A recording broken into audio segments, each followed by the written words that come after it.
Hey guys, Chaz Pippitt with Baseball Rebellion, and I'm going to take just a second to break down Bryce Harper, the reigning National League MVP outfielder for the Washington Nationals. So he does a lot of things right. And what we're going to see as he goes into his load is the one thing that I don't like that Bryce Harper does is he keeps his back knee bent as he moves forward, okay? Now what that'll cause a lot of players to do is push forward, but Bryce does a phenomenal job of getting forward into his front side without pushing. So what he's able to do is he lengthens out his back leg just a little bit later than I want him to, all right, as he kind of stands up just a little bit with his stride. But because he starts so low in his crouch and his stride, what you're going to notice is his head, he does a really good job of keeping his head level. So his head stays very level into foot plant. Now he raises up a little bit once he actually starts his swing, but that's a function of the pitch being a little bit higher and him trying to create that nice launch angle loft that we're seeing here. So he does a great job of getting into his front side, onto his front leg, and unweighting this back foot, okay? So you can't turn properly and completely if your back foot stays down. Now, there are some guys who have hit very, very well with their back foot staying down through contact, but then after contact, a lot of time their back foot will skip forward some. Barry Bonds is a really good example of someone who kind of skipped forward after contact, who obviously was probably the greatest hitter of all time, in my opinion. But as we work to get more players to do more athletic things in the move, we can see that Bryce Harper does an excellent job of letting his body move forward and remaining athletic in the swing and allowing his hips to really lead his shoulders and hands. So one thing that's really interesting about this clip, in my opinion, is you can really see the barrel start to work backwards. Okay? And what's cool about this is when guys swing a black bat, a lot of times you can't really see where their barrel is, but here's the very end of his barrel. It's just shiny, so we can see it. And he does a really good job of getting up. Here's the end of his barrel now. Okay, that's just where the shine is, so I just got to go with where that is. Up through this ball beautifully. So like a lot of coaches are still teaching, drive your hands down at the ball and stuff like that, and that's just not what Bryce Harper's doing. Obviously, front leg is straightening extremely hard and back leg is moving extremely quickly and extremely far forward, and he gets a total turn. We can see his whole name and his jersey. What I'm going to do now is I'm going to go to another video that's a much slower video so you guys can really see some interesting things about how Bryce Harper does what he does and why he's so good at this. So the first thing I'm going to do is I'm going to show you where the ball is supposed to go. All right, so the ball's about to enter the frame here. All right, now here's the catcher's mitt, and I'm just going to use this dotted line to show you that that's where the ball's intended destination was the mitt. And the intended destination of every pitch is the same. It's the catcher's mitt, right? So it looks like this pitcher missed a spot, and it was a devastating miss because Bryce Harper hits this ball, into the stratosphere. But what you're going to notice about Bryce is he does an excellent job of getting into what we call the back leg angle drill position, which is here. Okay? And as you can see, his front foot is wide open. And that's what we're really going to focus on is the opening of the foot, the opening of the knee, and the opening of the hips here. And all that's happening while the shoulders are staying very, very closed. Your front shoulder is your direction. That's right on the pitcher. But your hips have to clear out in order for you to create the powerful turn that's going to give you maximum power. So we're going to take some of these lines away now. And what you're going to see is I'm going to track what his hands do. So his hands do some really interesting things. And a lot of people say, you should drive your hands down at the ball. But that's not really what we're going to see here from Bryce. So I'm going to track his hands all the way to contact point, which is there. All right. And then I'm going to curve this line back to kind of show what his hands do. And this is a really fun way to get hand path and try to identify what we're really seeing, because what we're not seeing is his hands working down. We're seeing his hands fight to stay high.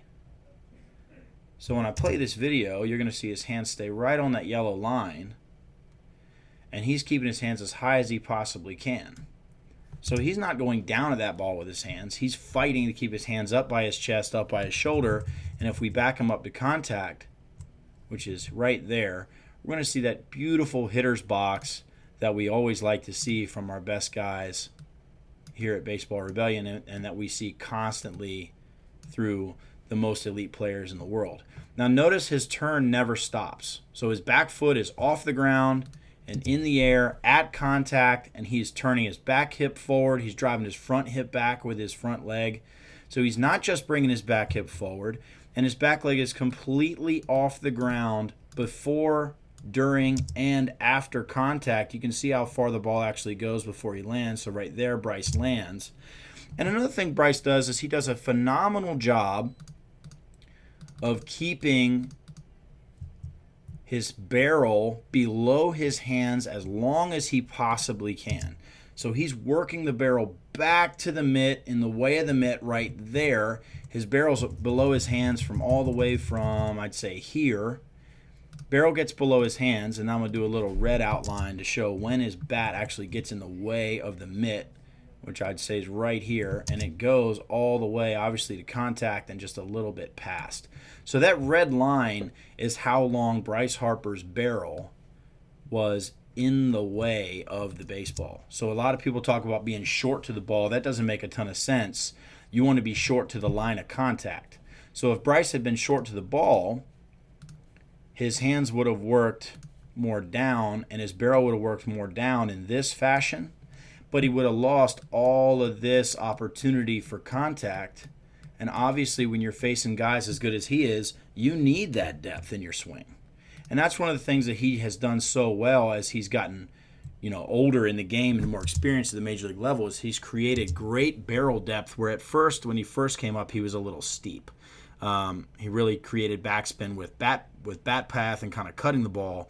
And now he's just swinging up and hitting the bottom of the baseball, which creates the bat path and the launch angle that we're looking for. Now, speaking of launch angle, all right, I'm going to get some of these green arrows out of here. I want you guys to really notice how high he really hits this ball. So what I'm going to do is I'm going to track this ball. So that's the angle he's on there. And then I'm going to do an angle. So what we're going to do is we're going to take a horizontal line. Whoops, that's not a horizontal line. Sorry about that. We're going to take a horizontal line, and then we're going to do an angle measurement. So there it is. The launch angle of Bryce Harper on this ball was 35 degrees. Now, one of the things we talk a lot about at Baseball Rebellion, and my next article is going to be about, is how launch angle and velocity are related in ball exit speed, and how that the best hitters in the world are able to keep their ball exit speed high as they hit the ball high. So a lot of people can hit the ball really, really hard back at the L screen and hit a line drive up the middle at 100 miles an hour, but not many people can maintain that type of velocity as they get the ball up in the air, because it's not as quite as direct a blow. But Harper's able to do this because of the unbelievable posture he has through contact, which is super nice, and something that's very, very difficult. One of the things he does from his landing position extremely well is he's able to transition from this spot to what we like to call the Griffey finish, which is this spot, and he's able to maintain his posture through his finish extremely well. So here's where he is now, and you can see his front foot hasn't moved, but his front leg is straightened out, his back leg has moved forward, he maintains the bend in his back knee extremely well in his finish, and he shows his whole back here. Okay, and that's what we're looking for from any of our young hitters or any of our professionals, is we're looking for them to use explosive athletic movements, allowing the body to move forward, unweighting the back leg, and using all of their body and all of their large muscles to hit, instead of a hands and arm driven swing that is taught most around the country. And actually I tweet about all the time how that's such a problem. So pros can learn this clearly. Some do it very, very naturally. And kids can learn this too if they're trained properly, and that's what's so awesome about Baseball Rebellion and the way that we look at the swing, because I don't think that we should limit hitters based on their age or based on their size. I think we should allow them to move athletically and teach them what the best players in the world are doing, because we have kids as young as 6 years old who are able to move this way and who are able to deliver as much force as possible into the ball and carry their exit velocity, whatever it is, through a much higher launch angle and and take much more aggressive swings and hit a lot more doubles and home runs, and that's what gets you paid. So once again, this is Chaz Pippitt doing a Bryce Harper breakdown for Baseball Rebellion.